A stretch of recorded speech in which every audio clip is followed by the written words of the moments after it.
D டாடான்றாங்க. உங்க அப்பா அவங்ககிட்ட பேசணுமான்னு பேய் அரைஞ்சா மாதிரி இருந்துச்சு பாருங்க. அவரை போட்டு ட்ரிகர் பண்றாங்க. இந்த கேம்ல ட்ரிகர் பண்ண பார்ப்பாங்க. ஆனா நம்ம ட்ரிகர் ஆகக்கூடாது. அதுக்கு என்ன பண்ண, வெக்கம், மானம், சூடு, சொரணை, உப்பு போட்டு சாப்பிட்றது எல்லாத்தையும் விட்டுட்டு போனா பிக் பாஸ்ல நல்லா இருக்கும். பிக் பாஸ்ல இப்போ நித்யானந்தா கொண்டு விட்டா. ஹாய், வணக்கம் and welcome to Thatha talks. Tamil Bigg Boss versus Malayalam Bigg pass.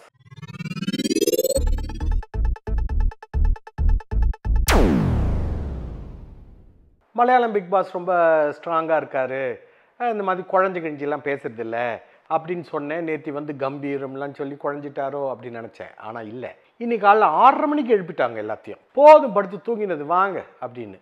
அதுக்கப்புறம் ஒரு ஓலை ஒன்று அமிச்சார். அந்த ஓலையில் வியூவர்ஸ் எல்லாம் சேர்ந்து டிசைட் பண்ணியிருக்காங்க, நீங்கள் இனிமேல் 6:30 மணிக்கு தான் எந்திரிக்கணும், இதுக்கு மேலே யாராவது தூங்கக்கூடாது இன்னைக்கு முழுக்க அப்படின்னு சொன்ன உடனே நாய் குலைக்குது. என்னடான்னு பார்த்தா யாரோ தூங்கியிருக்காங்க. ராக்கி கேட்குறாங்க கேப்டன்ட்டுக்கு, யார் தூங்கினதுன்னு. அவங்க சொல்கிறாங்க ஜாஸ்மின் தான் தூங்கியிருக்கோம் அப்படின்ட்டு. அப்போ கட்டாயம் அவங்களுக்கு வந்து பனிஷ்மெண்ட் கொடுக்கணும். நீங்க மட்டும் பனிஷ்மெண்ட் கொடுக்கல, நீங்க நடக்கிறதே வேற. எதுக்கட்டாலும் மிரட்டுறா இருப்பா அந்த ராக்கி. ஜாஸ்மின்ட்ட போய் கேட்டா அவங்க ஒத்துக்குவா போறாங்க, நான் தூங்கவே இல்லை அப்படின்ட்டாங்க. உடனே இவங்க போய் சொல்றாங்க, கேப்டன் போய் சொல்றாங்க பிக் பாஸ் கிட்ட கேமராமேன் நடந்துட்டு, அது யார் தூங்கினாங்க நான் பார்க்கல, நான் அந்த நாய் குலைச்சப்புறம் போய் பார்த்தேன், ஜாஸ்மின் மட்டும் தான் படுத்திருந்தாங்க, மிச்சவங்கலாம் நடந்துட்டு இருந்தாங்க, ஸோ அவங்க தான் தூங்கி இருக்கணும், நீங்கள் தயவுசெய்து சொல்லுங்க, பெரிய பிரச்சனை ஆயிடும் அப்படின்னு. ஒன்று கேப்ரிக்கும் ராக்கிக்கும் பயங்கர சண்டை. அதாவது ஜாஸ்மினை தொட்டா கேப்ரி குதிப்பாரு, கேப்ரியை தொட்டா ஜாஸ்மின் குதிப்பாங்க. என்ன பண்றது, ஈருடல் ஓர் உயிர். ஆமா, அப்போ கேப்ரி வந்து ஏதோ சத்தம் போட்டு பேசுற போது ராக்கி சொல்றான், இது ரிசார்ட்டும் இல்ல உங்க ஹனிமூனும் இல்ல, வந்த இடத்துல விளையாட்டு வேலையை பாருங்க, மிச்ச வேலையெல்லாம் வெளியில போய் வச்சுக்கோங்க அப்படின்ற மாதிரி அவர் கத்த. ராக்கிக்கும் ஜாஸ்மின், ஏன்னா இப்போ கேப்ரி சொல்லிட்டார் இல்லையா, உடனே ஜாஸ்மின் வந்து ராக்கி மேல பண்ண, ராக்கி பொய் சொல்லாத, நீ தூங்கி இருந்தானா ஒத்துட்டு போ, ஸ்டாண்ட் அப் ஃபார் யுவர்செல்ஃப், ஒரு தரமாவது உண்மையை ஒத்துக்கோ அப்படின்னு சொல்ல பெரிய சண்டையாவது. அப்போ யமுனா வந்தாங்க, இந்த பிரச்சனையே வேண்டாம் ஜாஸ்மின், நீ தூங்கின, நீ 2 நாள் வந்து டிஷ் வாஷிங் பண்ணணும், வேற யாரும் ஹெல்ப் பண்ணக்கூடாதுன்னு. ஏமா கேப்ரி ஹெல்ப் பண்ணக்கூடாதுன்னு சொல்லி இருந்தாலாவது ஒரு நியாயம் உண்டு. வேற யாரும் போய் ஜாஸ்மினுக்கு ஹெல்ப் பண்ண போதில்லை, கேப்ரி தான் போய் பண்ணுவாரு, நீ தேயி நான் வந்து கழுவுறேன் அப்படின்ட்டு ஏதாவது சொல்லுவாரு அவரு. பட் இவங்க ஸ்ட்ரிக்டா சொல்லிட்டாங்க. சொல்லி முடிச்ச உடனே யமுனா வந்து சொல்றாங்க இதெல்லாம் ஓகே, ஆனா இந்த ரிசார்ட் ஹனிமூன்லாம் பத்தி பேசாதீங்க அப்படின்னு. உடனே சிஜோ வந்து ஏன் நான் சொல்லுவேன், ஏன்னா அப்படித்தானே அவங்க நடக்கிறாங்க, ஏன் சொல்லக்கூடாது, நான் சொல்லுவேனே, நான் ஏற்கனவே சொல்லியிருக்கேனே அப்படின்னாரு. ஏற்கனவே சொல்லியிருக்காரா, அப்போ ராக்கி நீங்க காப்பி அடிச்சிங்களா அப்படின்னு தோணுச்சு. உடனே கேப்ரி வந்து சிஜோ கூட சண்டை போட, நான் வந்துட்டு இப்படி பேச மாட்டேன், இதெல்லாம் பார்த்துட்டு இருக்க மக்களும் பேசுவாங்க, ஃபேமிலியும் பேசுவாங்க, நீ என் ஃபேமிலி இல்லடா அப்படின்ட்டு கேப்ரி கத்த. ஆமாங்க, அவங்க லவ் பண்ணா பண்ணிட்டு போறாங்க, பிரச்சனை அது இல்லை, அவங்க லவ் பண்றது பிரச்சனை இல்லை. ஆனால் அதை காரணமாக காமிச்சு மற்றவங்களை இலக்கரப்படுத்துறது, இன்டிமேட் பண்ணுறது, யாராவது நடந்து போனால் அவங்கள பற்றி பேசுறது, இப்படி தான் ராக்கியை வந்து அவங்க இன்டிமிடேட் பண்ணி அவர் அதை பொட்டிச்சாருன்னா உடைச்சாரு செட்டை.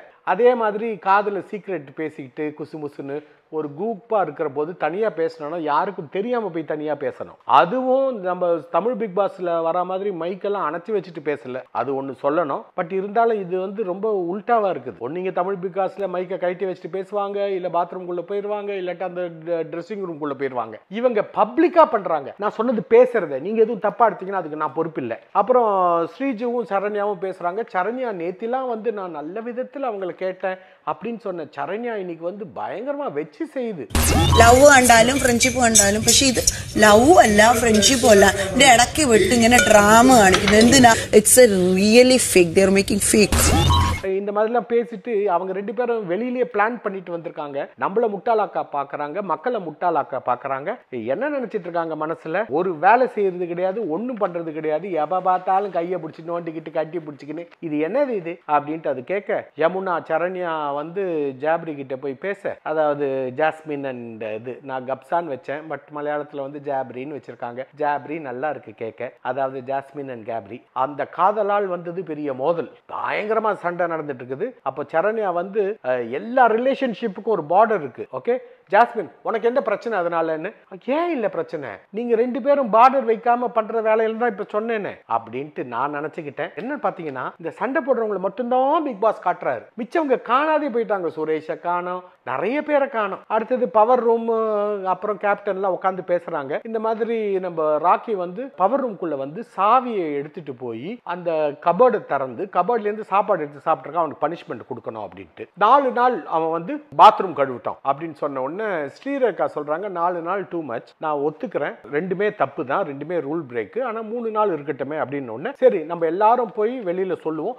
ஆனா ஜாஸ்மின் சொல்றாங்க நம்ம எல்லாரும் ஒரே குரல்ல பேசணும்னு சொல்லிட்டு இவங்க கடார தொண்டையில ஜாஸ்மின் வந்து அவ்வளோ பிரச்சனை இருக்கு ராக்கி கிட்டக்க, இப்பதான் சண்டை ஓய கூட இல்லை, வந்துட்டு நீ வந்து 3 நாள் பாத்ரூம் கழுவணும், வேற யாரும் ஹெல்ப் பண்ணக்கூடாதுன்னு சொன்னது ராக்கிக்கு வெறுமையே அப்படின்னாலே ட்ரிகர் ஆயிடுவான். பேண்ட்றது ஏதோ அவங்களது கெட்ட வார்த்தை போடுறது யாருக்கு தெரியும். அப்புறம் பிபி வந்து சொல்றாரு இது வந்து எல்லாரும் வாங்க உட்காருங்க, இது கிட்ஸ் எல்லாம் பாக்குறாங்க, அது எல்லா இடத்துலயும் சொல்றாங்களே, ஆனா 18+ கண்டென்ட்டோட மோசமா இருக்குது எல்லா இதுலயும், இதுல அவ்வளோ ஒன்றும் கெட்ட வார்த்தை இல்லை, டி டாடான்றாங்க. இந்த ரிசார்ட் அதெல்லாம் சொன்னதை வச்சு கேட்டுட்டு பிக் பாஸ் வந்து சொல்றாரு சின்ன பசங்க எல்லாம் பாக்குறாங்க, நீங்க ஒரு எக்ஸாம்பிளா இருக்கணும், ராக்கி நேத்து நீ செஞ்சது ரொம்ப தப்பு, இன்னலே நீ காணிச்சது வளர மோசமான போட்டு உடச்ச, நீ அதை பொட்டிச்சு ப்ராப்பர்ட்டி டேமேஜ் பண்ணதை பத்தி சொல்றாரு. அதுக்கப்புறம் பாத்தீங்கன்னா ஸ்ரீரேகா வந்து ராக்கிட்ட சொல்றாங்க நீ வந்து பண்ணது வந்து ரொம்ப தப்பு, நீ ரூல் பிரேக் பண்ணிருக்க. நான் பண்ணலங்க, என்ன புஷ் பண்ணாங்க. கரெக்ட் தான், ஜாப்ரி உட்காந்துக்கின்னு அந்த 2 பேரும் காதுல சீக்ரெட் பேஸ்ட் இவர் காஃபி குடிச்சிட்டு இருக்காரு எதிர்பக்கம், அவரை போட்டு ட்ரிகர் பண்றாங்க. இந்த கேம்ல ட்ரிகர் பண்ண பாப்பாங்க, ஆனா நம்ம ட்ரிகர் ஆகக்கூடாது. அதுக்கு என்ன பண்ண வெக்கம் ஆனோ சூடு சொரணை உப்பு போட்டு சாப்பிடுறது எல்லாத்தையும் விட்டுட்டு போனா பிக் பாஸ்ல நல்லா இருக்கும். பிக் பாஸ்ல அப்போ நித்யானந்த கொண்டு விட்டா ஐயோ அவருக்கு எல்லாமே இருக்குது போல, சரி வேணாம் விடுங்க. அப்புறம் கன்ஃபெஷன் ரூம்ல வந்து ஜாஸ்மினை கூப்பிட்டு பிக் பாஸ் கேட்கிறாரு பிக் பாஸ் எப்படி இருக்குன்னு. கொஞ்சம் கஷ்டமா தான் இருக்கு, ஆனா நல்ல காலம் ഗബ്രി ഉള്ളതുകൊണ്ട് പിടിച്ചു നിൽക്കുന്നു, പിന്നെ കുറെ മനോധൈര്യത്തിന്റെ പേരിലും പിടിച്ചിരിക്കുന്നു, അങ്ങനെയൊക്കെ ആയി. கேப்ரி இருக்கிறதுனால நான் தப்பிக்கிறேன், என்ன எப்படியோ என்னால போயிட்டு இருக்கேன் அப்படின்னு உடனே பிக் பாஸ் சொல்றாரு நீ இந்த கேமை இண்டிவிஜுவலா விளையாட வந்தியா இல்ல குரூப்பிசம் சேர்த்து விளையாட வந்தியா, உங்க அப்பா அவங்ககிட்ட பேசணுமான்னு ஒன்று பேய் அரைஞ்சா மாதிரி இருந்துச்சு பாருங்க.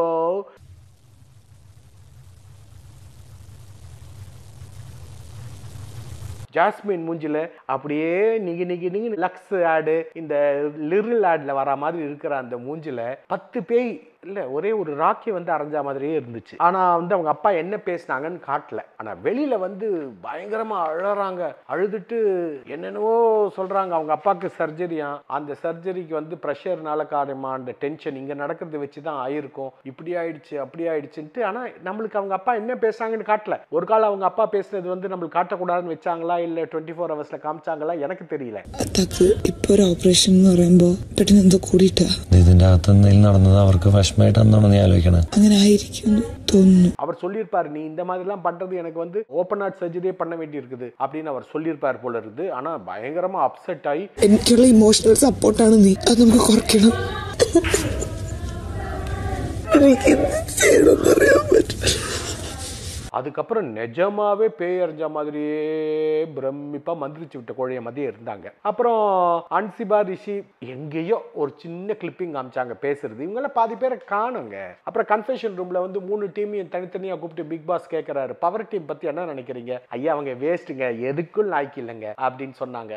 இவங்க அடுத்தது போவாங்கல்ல பவர் டீம்ல பார்க்கலாம், அப்போ நீங்க தனித்தனியா அவங்கள வந்து ரோஸ்ட் பண்ணுங்க அப்படின்னு சொல்லிட்டு இவங்களை ரோஸ்ட் பண்ண விடுறாரு. ரோஸ்ட் பண்றதுக்கு யாரு வந்து ஜட்ஜுனா இந்த பவர் டீம் தான் ஜட்ஜு. அதுக்கு சிக்கன் பெரிய ஒரு கிளாஸ் பவுல்ல சிக்கன் வந்து ஃபர்ஸ்ட் வின்னருக்கு, செகண்டுக்கு வந்து கொஞ்சம் கம்மி, அதுக்கு சின்னது இத்தினூண்டு ஒரே ஒரு லெக் பீஸ் அது மட்டும் தான் தேர்ட் வின்னருக்கு. பெரிய பிரச்சனை நடக்குது. ராக்கி வந்து பயங்கரமா தகராறு பண்ணிட்டு பேசிட்டு இருக்காரு. ராக்கி என்ன சொல்றாருன்னா நான் வந்து பண்ண தப்பு வந்து சாவி எடுத்தது பண்ணது, ஆனா அவ தூங்குறா அப்படின்ட்டு மகாராணி ஜாஸ்மின் சொன்னதுக்காக எனக்கு 3 நாளா அவளுக்கு 2 நாள் தானா அப்படின்னு சொல்லி பயங்கரமா ஏதோ பேசிட்டு இருக்காரு.